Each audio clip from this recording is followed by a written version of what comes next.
Aquarius, tignan natin kung ano yung mensahe para sa'yo. Keep in mind na ito ay general reading lamang, so hindi lahat ay makaka-relate. So, pakilawakan po ang isipan. At kung hindi pa kayo nakasubscribe dito sa ating channel, please subscribe and hit the bell button para lagi kayong updated every time na meron tayong uploads. At kung sa Facebook ka naman nanonood at hindi ka pa naka-follow, please follow na po yung page natin and pa-react na din dito sa ating video. Sa mga nais naman pong mag-avail ng ating private readings, ng ating rituals, ng ating Tiars products, meron tayong EA necklace and we have Tiars bracelet. Mag-direct message na lang po kayo sa ating Facebook page para po kayo ay ma-entertain ko. Sabihin nyo lang po kung ano ba yung kailangan ninyo. Reading ba? Para saan ba kayo nag-i-inquire? Reading, rituals ba? Or itong ating products? Pwede nyo rin pong panoorin yung inyong other signs, Moon, Rising, and Venus. So, wag lang kayo mag-focus sa sun sign ninyo.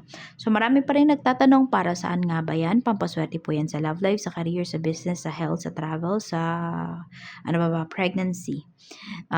Pwede rin po kayo mag-wish. Tuturo ko yun para tama yung pag-wish ninyo. And kung paano yan alagaan once kayo po ay nag-avail.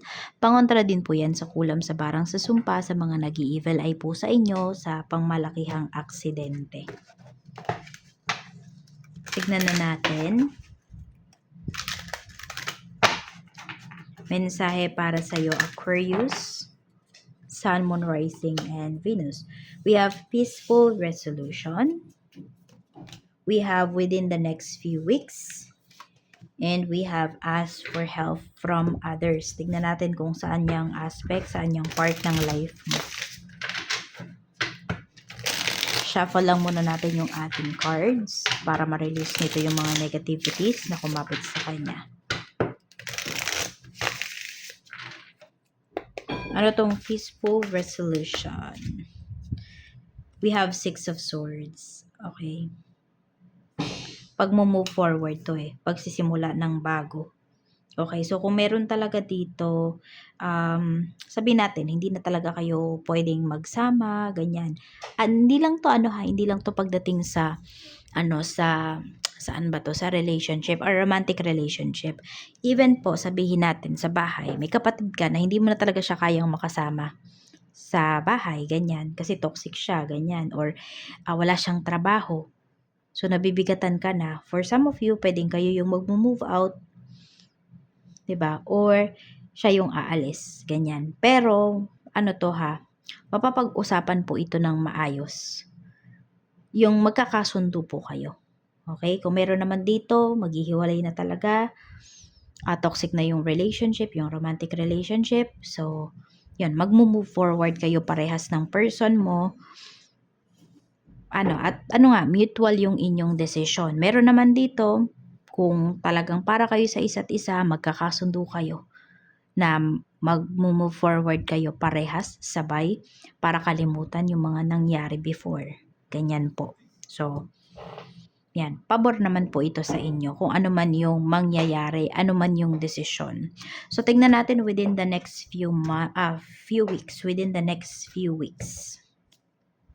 Ace of Wands. So, may matutuloy na travel dito kung naghihintay kayo ng schedule, ng ticket ninyo, ganyan. Or we have the Hermit. So, ito lang po, dapat wala kayong regret dito. So, may movement kasi na pinapakita, may pag-alis. Within the next few weeks, mas magiging tahimik yung life mo. Mas magiging peaceful ka talaga rito. Tingnan natin, ask for help from others. Saan naman tong aspect ng life mo? We have, the Hierophant. Meron tayo ditong 2 of Pentacles. So, pwedeng ito po ay pagdating sa trabaho. Ayan. Kung meron kang hindi maintindihan sa work, magtanong ka. Yan. Oo. May mga tao din naman daw po dito na makakatulong sa'yo. Basta kung may mga bagay na hindi mo maintindihan, you can ask for help naman. Ganun po yung gawin nyo. Parang wag nyong sarilinin lahat ng problema. Tignan natin pagdating naman sa emotions mo. We have 3 of Swords. Medyo malungkot talaga kayo ngayon, no? Malungkot karamihan sa inyo rito. Ito yung emotions nyo eh. Parang ano siya, scattered yung inyong emotions. Ganyan. Hindi nyo alam ano ba yung uunahin nyo. Medyo disappointed din kayo sa mga nangyayari. So, ayan, pwede nga within the next few weeks pa mas gaganda yung aura mo, yung life mo. We have 3 of Pentacles. So, more on, yung iba sa inyo na-disappoint kayo rito. Pagdating sa usapang pera, sa pagtutulungan, more on about partnership, yan ang pinapakita. We have 8 of Cups. So, yung isip mo naman, this is your isipan. May mga ano talaga, parang you're trying to escape, ganyan. May mga bagay ka talaga na hindi hinaharap dito or hindi mo iniisip. Ayaw mong isipin. Meron pwedeng nagpapakalasing, ganyan. Basta parang gusto mong makalimot. Ganyan yung nafe-feel ko sa'yo. Oo. Kasi nga yung iba kasi, broken pa kayo, ganyan. Kaya ito yung nararamdaman nyo. Pero, ayan nga, mas gaganda talaga, no? Sige, wag mo namang i-invalidate yung nararamdaman mo na yan, di ba? I-feel mo lang yan. Kasi pwedeng doon mas mabilis kang makakahil, mas magagampanan mo ng maayos yung mga dapat mong ayusin ngayon. Kasi 'di ba pag minsan punong-puno tayo, nakakatamad talagang kumilos or wala ka talagang gustong gawin, wala kang gustong kausapin. So labas mo yung nararamdaman mo, yung nasa isipan mo. So you can do ano yun? Pwede kayong mag-journal or mag-shadow work. Sulat nyo kung ano yung nararamdaman nyo. Yung fears ninyo, yung disappointments ninyo, yung expectations. Yun yung gawin nyo. Or kung tinatamad naman kayo magsulat sa tubig, pwede nyo pong sabihin yung mga nararamdaman ninyo. Kung negative yan, tapon mo after mo magsabi ng mga nararamdaman mo. Pero pag positive yan, inumin po ninyo. Yun yung gawin mo. Tignan natin. Spiritual health mo naman, we have 6 of Cups. Mayroon ditong humina. Sabi natin gifts mo, medyo humina siya. Kasi nga nagkapatong-patong yung problems mo rito. Parang longing yung energy na nafe-feel ko rito eh. So may mga bagay ka po dito na need mong balikan, na need mo ulit pag-aralan, na need mong i-master. Ayan, Aquarius, ang pinapakita rito pagdating sa iyong spiritual health. Unstable siya. Ganyan ang pinapakita. Tignan po natin pagdating naman sa 3 blessings na pwede mong ma-receive. We have 7 of Wands. So, nakikita ko lang dito, kayang mong tumanggi. Ayan. So, hindi kasi lahat ng tao, di ba, nakakatanggi sila. Yan. So, ito po. Kaya mong tumanggi ngayon. Kaya mong mag-say no. Kaya mong mag-build ng boundaries. Kahit nahihirapan ka. No? Pero ngayon, ayan po. Kaya mo yan. We have 5 of Pentacles. Ito is pagdating sa pera. May hardships kasi. So, siguro nga, diba, sabi ko dito, kaya ka na-disappoint because of finances. Pwedeng may tina-target ka, hindi mo siya ma-target. Tignan natin. Pero kasi alam mo, blessing in disguise to eh.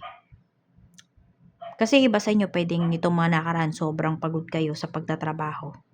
Ngayon, ito, may time ka. No, may time ka para makilala yung mga tao na totoo talaga sa'yo. Itong mga times na wala kang pera, ganyan, na may struggle ka. Tapos ano pa, yan, makakapagpahinga ka nga, makikilala mo yung mga tao. Tapos, di ba, maiisip mo talaga kung ano yung mga importanteng bagay sa'yo, sa life mo. No, kasi before, pwedeng gumagastos ka basta-basta, ganyan. Eh, di mo naman pala nagagamit yung mga ganon. So, madami kang realization dito. Blessings to. Akala mo lang minamalas ko or napaka-unfortunate mo. Pero wag mong sasabihin yun, no? Ito ay ano lang sa'yo, lesson lang to sa'yo ni universe. So, after mo to talagang malagpasan, ayan, madami ng mga blessings na paparating para sa'yo. We have justice. Kung meron kayong mga legal dito na mga inaayos, ayan po, aayon to sa'yo, mananalo ka. Kailangan lang maging fair and just ka rin talaga rito. So, more on, yung iba po sa inyo, ang kinakaharap ninyo ngayon is, yes, karma po ito. Okay? So, ano ba masasabi mo? Bad karma mo ba yan or good karma mo yan? Pero, ang karma po kasi is lesson yan eh. No, kung paulit-ulit lang yung ginagawa nyo, paulit-ulit lang din yung darating sa inyo. Hindi siya matatapos, magiging cycle po talaga yan. Kaya kung gusto nyo ng pagbabago, ayan nga, binibigyan ka dito ni universe ng break para maayos mo yung mga problems mo.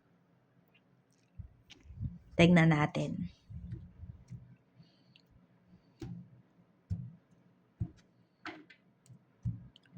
Pinakamalakas na energy ng mga taong makakasalamuha mo, we have 10 of swords. Medyo may mga problema rin talaga yung mga tao sa paligid mo eh. So, dahil sila ngayon nakakasalamuha mo, pwedeng may empath dito. Alam niyo iba sa inyo, na-absorb niyo yung energy nila. Ayan no. Protect mo yung energy mo talaga. So, ganito, kung mayroon kang nakakausap, nakakasalamuha, hindi pa ito yung energy nyo ha. Baka papunta pa lang to. Kaya ang gawin nyo na, alam mo talaga na hindi mo energy yun. Kasi okay ka naman eh. Nung kunwari pumasok ka sa trabaho, okay ka naman. Or bago mo nakausap yung tao na to, may mga energy vampires ka na mga nakakasalamuha. So, okay ka naman nung kinausap mo yung tao na to. Nung umpisa ha. Tapos after mo siyang kausapin, ang bigat ng energy. Yun, mag-ano na kayo. Sa tubig, yung sinabi ko kanina, ganun yung gawin nyo. Pag ganyan, lagyan nyo ng isang butil na asin yung tubig na iinumin nyo. Or yung baso, yung tubig na itatapon po ninyo. Sabi ko nga, di ba, pag negative, tapon nyo. Kapag positive yung mga sasabihin nyo doon, inumin po ninyo. Pero lagyan mo ng isang butil na asin. Ganun yung gawin mo. Oo. Protect nyo energy nyo. Negative. Madami dito, psychic vampire, ang mga kadil nyo. Tignan natin. Sa work naman, kamusta? Sa work, we have Page of Cups. Sa work naman, may marireceive ka na good news. 5 of Swords. Kung naghahanap kayo ng work, meron naman dito parang nanluloko lang sa inyo. Ace of Swords. Medyo mabigat din yung energy pagdating sa work. Merong pinapakita rito.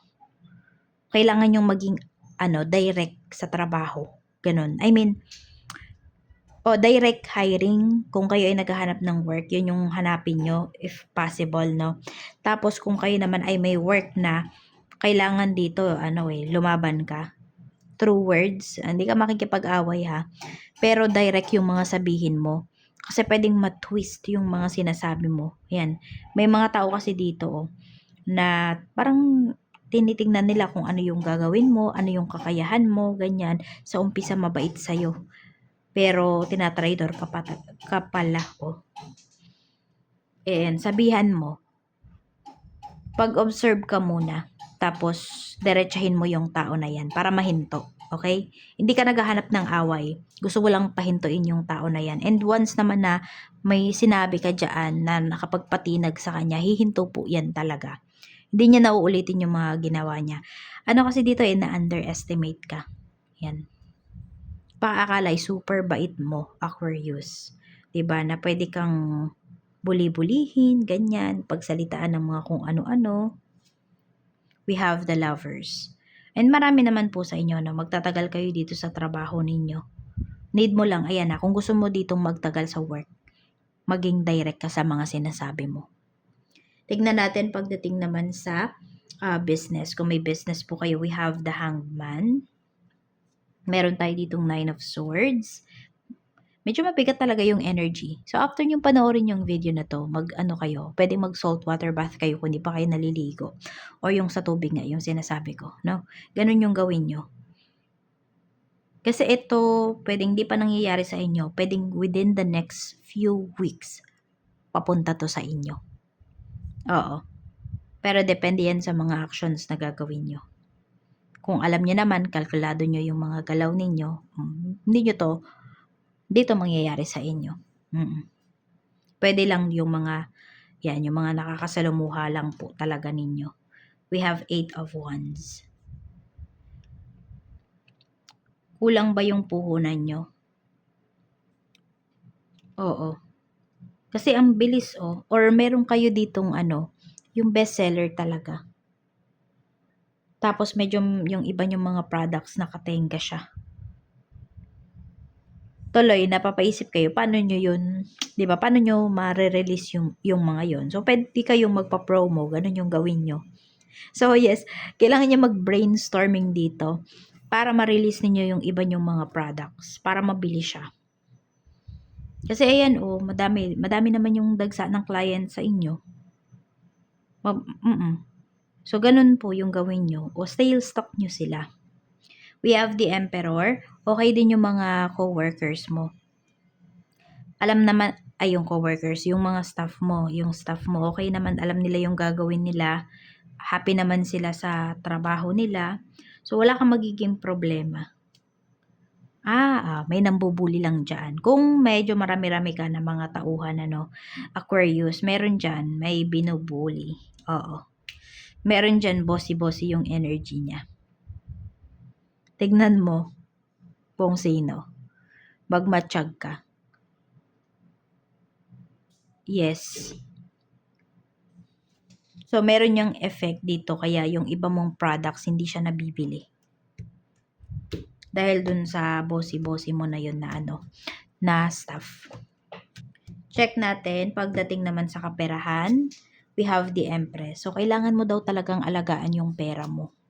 Madaming pumapasok, madaming dumarating na pera. Hindi nyo talaga masyadong naging magastos kayo, Aquarius. Iyon yung sinasabi rito. Sa inyo nga ba sinasabi yung may i-cut down kayo? Ay, oo, 'di ba dito 'yon, malalaman mo talaga. So kung may struggle kayo talaga sa pera ngayon, dito nyo malalaman ano ba yung mahalaga lang talaga sa inyo na dapat ninyong pagkagastusan. Check po natin pagdating naman sa love life, kamusta ang energy? We have the Sun. So this is a very positive energy naman pagdating sa love life. We have the Chariot. So successful ang love life ng karamihan sa inyo. Yan, ikaw lang naman yung nasa isip at nasa puso ng person mo. Meron lang naninira sa'yo rito. Basta ginugulo kayo, ganyan. We have 2 of Cups. Mahal na mahal ka ng person mo. So, pwedeng may nanggugulo sa inyo rito, pero hindi siya nakikinig. Kasi mas malaki yung tiwala sa'yo at mas malaki yung pagmamahal sa'yo ng person mo. We have Strength, 'di ba? Ilalaban niya talaga yung relationship ninyo. So, hindi siya madaling i-manipulate. Tignan natin. Mas nakikinig sa'yo yung person mo. So, sa ibang aspect kayo talaga ng life ninyo may problem ngayon. Tignan natin. Pagdating naman sa, ano pa yung mensahe sa'yo? Talk to your angel. Sabi dito, instead of worrying, ask for divine guidance. Ayan. Talk to your spirit guides. So, I don't know kung may Libra din ba kayo sa Big 3 ninyo or Sun, Moon, Rising, and also sa Venus ninyo. Baka yung iba, Libra. Try nyong panoorin yung Libra sign. Ewan ko, parang magkadugtong kasi yung reading ninyo. So, tignan mo rin yun, no? Kung meron ka nga doon sa Big 3 mo. Huwag mo kakalimutan yan, Aquarius. So, yan po. Kung nahihirapan kayo, masyado na kayo nag-worry, mag-pray kayo, mag-meditate kayo, ask for guidance sa mga guides po ninyo kay Universe or kay God. So, yan lang yung mensahe para sa'yo. Maraming salamat. Ingat ka. More blessings to come and see you again on my next video.